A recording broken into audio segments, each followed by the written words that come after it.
Get Your Rock Out with therapy. Yeah. Right, as you'll be well aware, I was absolutely raving about the album, so I've been sort of a little bit excited about coming to the gig tonight and everything else. Thank you. I've noticed all the feedback from the album's been absolutely positive. It's been absolutely made up with the way that that's gone. I've not seen anybody say anything about it that wasn't. We're very really delighted, pleased. We never know, and when you've been around as long as we have, it's easy to get kind of either ignored or people just to go, oh well, it's another therapy record. But this one, I think people have realised that we haven't just been trudging out the same stuff year after year, and I think a lot of that's complete. So we're really chuffed with it. This is the thing. There's loads of development in it, and a lot of the shops, like I'll go walking through Manchester, and all the independent shops have got they've had like vinyl copies, Great. out in the shops. Nice one. Brilliant. Tons of people walking out, so it's obviously going down really well. Yeah. I tell you, that's set you up quite well for the tour. Well, it has done. I mean, this tour is like 45 minutes a night, so. This Jagermeister tour, but we're really excited. I mean, we can't wait to play tonight with Skindred because we love them. But like, we'll be next when we play September right through to Christmas, a big UK tour. We'll be able to play the whole album and loads of our own stuff. So we'll be playing for an hour and a half, an hour and 45. Excellent.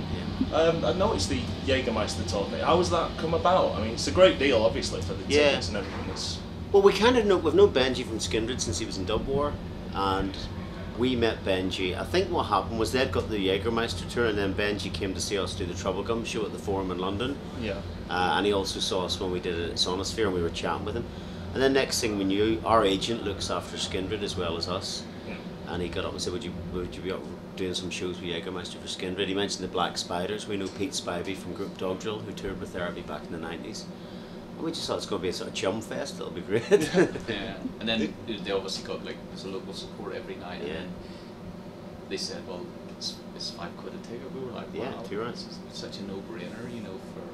For a great night, both from our point of view and from the audience's point of view. It's really good. No, it's excellent. I was surprised when I saw I don't know if she published it. Was this the first one to sell out? No, the first one to sell it was Bristol, then Leeds. Yeah. The second one sold it, No, excellent. And have you got anything? What have you got lined up for the show tonight? Well, we've got 4 or 5 tunes off the new album.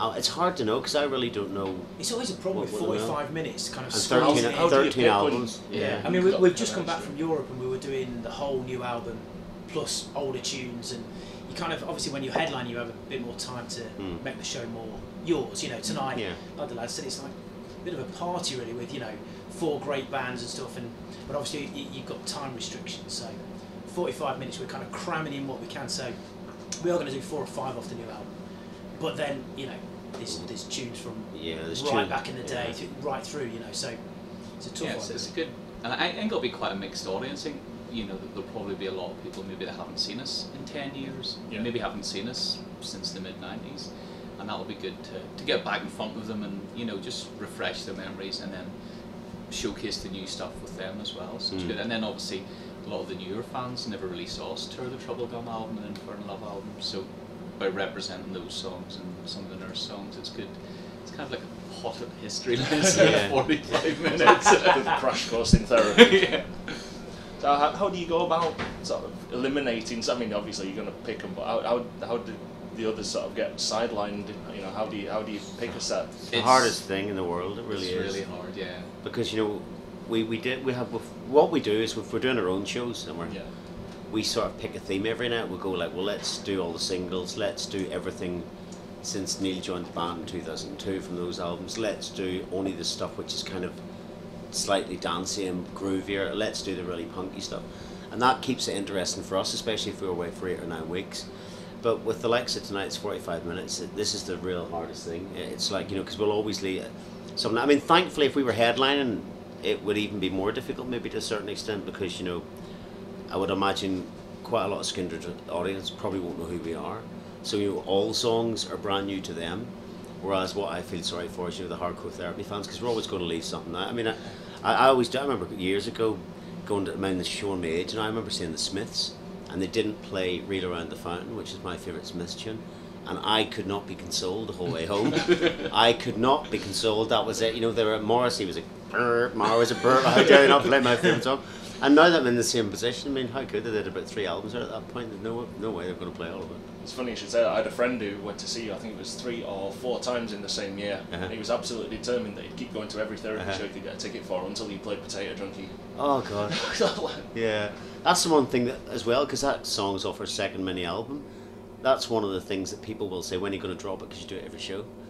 And then that poor guy came to 3 shows when we didn't do it. Let's drop it for 3 shows. I think that, I can't remember that. That must have been about around the time of Semi-Detached. Oh, yeah. No. But it's good. We always say, isn't it, a great position to be in? You know, you've too much good stuff rather than going, right, we'll start with the hit, play some other shit, and then finish with the hit again.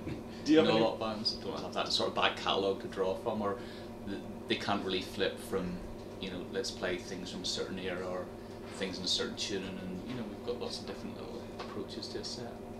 It is quite frustrating. I mean, there are, I would say, definitely 2 or 3 songs with you guys that are almost sort of inescapably obvious. You know, they're the ones that get played in the club, so it's like Screen Major and all that. Do you ever have feelings that you think, you know, I just wish I didn't have to do this tonight?